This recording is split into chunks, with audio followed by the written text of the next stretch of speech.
Tetapi kemarin media wadah yang harusnya dimanfaatkan pada saat Komisi 3 itu disampaikan tunda, ya. Katakanlah kalau memang berani sampai tahun depan, ya. Pemilu kan. Ya, karena kan sudah mulai masuk tahun politik, ya kan. Nah, kita tunda sampai tahun depan. Terus siapa yang memimpin INI ini? Ya sudah, para ketua-ketua Pengbil, ya kan. Ada dari 24, ya saya berharap menjadi 33. Iya, yang memimpin, ya. Atau misalnya bisa terselenggara di bulan Agustus atau di bulan September misalnya kan, tapi diselenggarakan secara bersama-sama. Tetapi tidak boleh juga, ya, seperti yang Pak Yasona sampaikan, keras kepala dan kekeh dengan tidak mau tahu, kita tetap melakukan yang seperti ini. Nah, kan ini tidak salah. Misalnya KLB dilaksanakan misalnya tahun depan, yang diawali dengan penyempurnaan anggaran dasar dan kode etik, ya. Nah, terus pilihannya apa?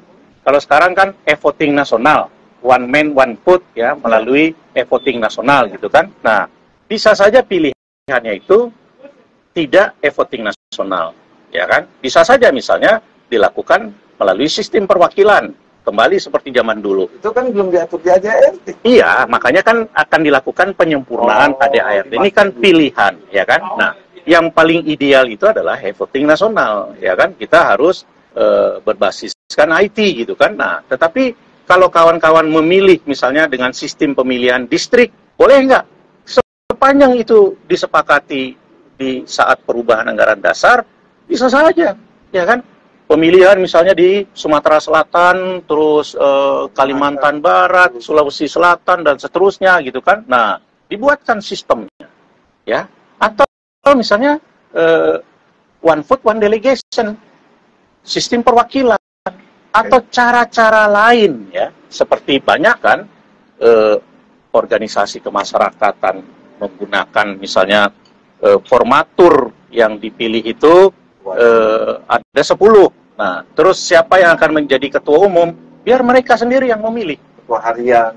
Ya, mereka sendiri. Yang 10 itu atas mekanisme misalnya rapat anggota, KDKP, rapat gabungan, dan seterusnya gitu kan. Kayak DKP dong. Apa? Kayak DKP. Ya. DKP Jadi DKP dipilih 7, ketuanya yang. Ya, bisa jadi seperti itu. Jadi maksud saya, ya, kan tidak harus ini loh. Sehingga ini akan menjawab keinginan, aspirasi, ya kan, permasalahan-permasalahan yang ada di tingkat grassroots, ya kan. Pertanyaan terakhir, jadi menurut Bang Eki, dampak dari kesimpulannya, sekaligus kesimpulan dan closing statement, dampak dari kekisruhan ini di tubuh INI antara PP expired dengan P24 ini ke depan seperti apa gambarannya? Iya, kalau menurut saya dampak sampai hari ini negatif, ya. Kemudian ini sudah sampai ke titik, ya. Kalau bagi saya ini ke titik yang sangat memprihatinkan. 1 tahun sudah berlalu. Ya. Jadi dengan sampai dia titik keprihatinan ini harusnya sudahi ini semua, ya. Sudahi ini semua, duduklah. Ini maaf ya, kalian semua gitu ya. Karena saya tidak dalam kapasitas ada di dalam gitu kan. Saya ada di luar. Bersalam-salaman, berpeluk-pelukan kembali lah, ya. Dan yang terbaik itu gunakan pasal 21 ayat 2 huruf B, ayat 3 dan ayat 4. Tetapi tidak dengan jumlah tertentu. Saya sarankan semua 33 Pengbil tunda pemilihan, karena pemilihan ini yang akan mengkotak-kotak. Sebelum pemilihan dilaksanakan, ya, apakah di tahun ini atau di tahun depan, sempurnakan anggaran dasar, kode etik, dan anggaran rumah tangga. Buat aturan mainnya, regulasinya dulu, gitu kan. Nah, setelah itu, barulah sama-sama, silakan yang mau bertarung, gitu kan. Kalau tetap konsisten, gak usah ditukar-tukar baca ketumnya, gitu kan. Nah, ya nggak apa-apa, ya kan. Karena mereka ini kan orang-orang yang memang punya punya pendukung gitu kan. Nah, ada Irfan, ya. Nah, sudah terlihat para pendukungnya. Dan tetap bertahan di situ ada Tri Firdaus, ya kan?